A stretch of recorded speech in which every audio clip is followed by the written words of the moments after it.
Hey guys, NW Order for Life here with the Akame Got Kill Episode 7 review. A lot to talk about this episode, so I'm going to get right into it. The first thing we see is Esdeath reporting to the prince that her campaign went well. They ask her for a reward, and she wants love. She would like to fall in love, and the prince suggests the minister, to which Esdeath makes a joke of him possibly dying due to blood pressure. And she gives them a list of what her qualities in an ideal male would be. Next scene we got is Akame and Tatsumi talking about Shield. Tatsumi talks about how she's so brave. Akame for just it's like another thing to her, killing, and you deal with it, you get over it. But Akame breaks down and cries, pushes herself against his chest, and she says, she was my friend. How could I be composed over it? But I have to, act this way if I, to make, in order for everything to be all right, to get through this, it's expected of me for the mission and blah, blah, blah. So that was a nice moment because, you see that Akame is not a cold-blooded killer. She is, in fact, a sweet girl who wants friends and, is devastated by the loss of friends. And Tatsumi gets stronger from that, and he punches himself, and he puts himself in a different mode to continue on and try to be as brave and strong as Akame is. And then we see Akame and Tatsumi training. Borato steps in. I'm going to call him Bulat. I'm just going to call him Bulat because I think that's like the equivalent of what his English name would be. I don't know if it would be with an R and L, but Bulat. So Bulat steps in, and he starts training with Tatsumi. And then we see Esdeath and her three loyal minions. They go by the name of Meow, Liver, and Daidara. And she sends them on a mission to kill, under the minister's orders, she sends them to kill this official going back to the capital, and the official that's going back wants to like clean up the capital, fight the minister and try to, bring the capital back to the good way it used to be. And he's got his daughter with him, this really cute girl, and she seems to be a really good fighter. And he's got like this whole armed guard. So the three of Esdeath's minions arrive. One guy, Daidara, he takes his imperial arm and he pretty much slices through like a whole horde of them. I'm gonna say like, maybe like 10 or so guys, and the daughter is able to not get killed by the attack. Her weapon breaks, and she gets cut a little bit, and she huddles over, in pain. But then Yao tells her, "You would have wished that you would have died there because I'm gonna, what's gonna happen next is not gonna be pretty." And Meow basically skins her alive with his weapon, and it's really, you know, uh, heart-wrenching how he could do that, laugh about it, and the other two would just be like, "Oh, you've got some sick habits." Again, showing the evil and the corruption of the empire. The father was, of course, killed.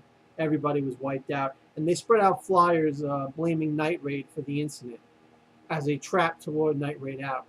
So Akame and Lubbock is the guy with the strings. They are assigned to protect a new political official that is coming back to the capital, and Tatsumi and Bulat are assigned to protect another official on a boat. And during this time, we see Bulat shows Tatsumi he has his imperial arm has the ability of invisibility. So we see them talking, and then Bulat goes into his past, and he talks about how he, as a soldier, he had a general that was set up, a general that wanted to fight the corruption of the empire. The general said he's going to go back and have a fair trial. The trial was not fair, and the general was convicted, and then Bulat was framed for something because of his relationship to the general. So set up as like a criminal. And so Leone had this great idea in her head before. that she was going to assassinate Esdeath. She was like, yes, Esdeath, see, I'm going to kill that bitch. It's going to be great. It's going to be fun. I can't wait. We see Esdeath just eating dango, just chilling out, eating a nice Japanese snack, under, I think, a little umbrella or, a little shade, or whatever, right, in broad daylight. And Leone is on top of a building watching her, and her instincts, her animal instincts from the transformation of her Tegu, they are telling her, this woman is pure evil. Do not touch her with a 39.5-foot pole, because Leone knows the second she goes in, Esdeath is going to kill her. That there is no hope. The evil is just radiating from her like black poison mist. It looks kind of like, how they show it. And so Leone runs away, and then Esdeath says, oh, maybe she should get this ice cream for her subordinates. And then, so showing that even though Esdeath is a psycho, evil, whatever, that to her minions, she acts, kind to them and thinks of them in a kind way. And then we see on the boat, there's the Tegu, this flute Tego that Niao possesses. He is he's making everybody from the boat fall asleep. And Tatsumi is affected by this, and he tries to get out of the cabin and get out to the deck. And that's when Daidara encounters Tatsumi and says that Tatsumi is weakened from the music's effect, and he's going to kill him. He gives Tatsumi a sword because he wants a fair fight. Tatsumi is able to avoid the attack, but still is really wobbly and not doing too well. And Tatsumi goes in for a strike, and Bulat stops Tatsumi, says that it would be foolish to go in, and you have to look around your surroundings and everything like that. So Bulat, it's all of a sudden attacked three ways. One is from River or Liver, whatever the guy's name is. One is from Niao, and the other from Daidara. And Bulat instantly equips his Tegu in Curcio, and what he does is he kills Daidara and knocks back Niao to the right and Liver to the left. It's probably River. I think River would make more sense for a general name. And then, if you didn't figure it out before, River gets up and confirms that he is Bulat's former general, the one that was convicted. And the episode ends on a cliffhanger as to why is this general who was so great fighting the corruption, why is he, one of Esdeath's lackeys right now? And that was the episode in a nutshell. The episode was amazing for showing Bulat's strength, how good he is in battle, how he's tactical. Amazing for showing Esdeath's menacing aura, her evil vibe, and also showing Leone's ability to discern like if she has a chance, and her ability, her Tegu ability to know that she doesn't have a chance in hell of fighting someone, or if if they're easy pickings, like those animal instincts that are a part of the Tegu. And then also character development with Tatsumi and Akame was very good.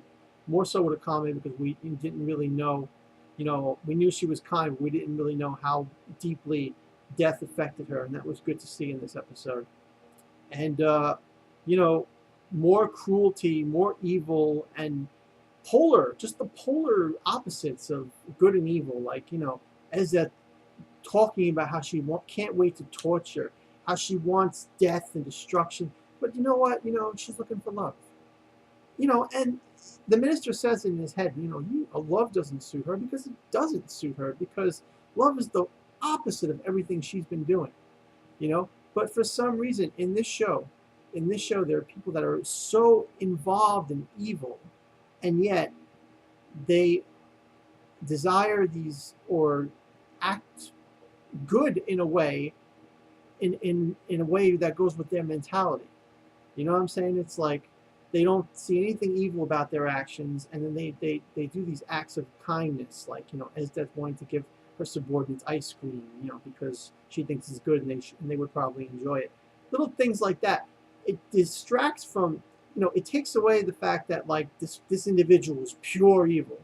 And you would think that Esdeath, from torturing and reveling in her opponent's miseries and doing all the sick, twisted things that she does, that she would be pure evil. But yet, in this character, there's kindness for her subordinates, and there's a desire to want to have a healthy romance, and it's strange.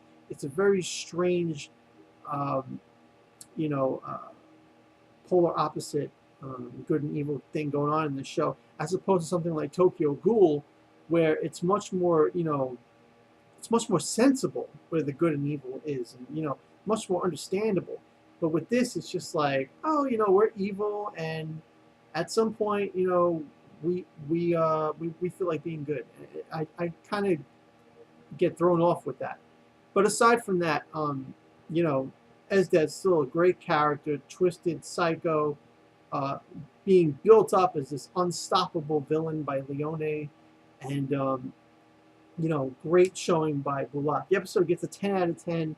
One of the best Akame ga Kill episodes so far. I don't know. I guess it beats the Shield's death for me. This episode beats it, I think, because there's just a lot that happened. The fight scenes and character development and everything else. So, yeah, that's my rating for it. Just got to say that the show is going at incredible speed, and everything is being adapted from the manga perfectly, and I can't wait for it to continue every week. So thanks for watching this review of Akame ga Kill Episode 7 review. If you liked the video, please rate and comment below about what you thought of the episode or the characters or anything else that you think. And also, if you like my video content, subscribe if you'd like for more videos in the future. Thanks, and have a great day.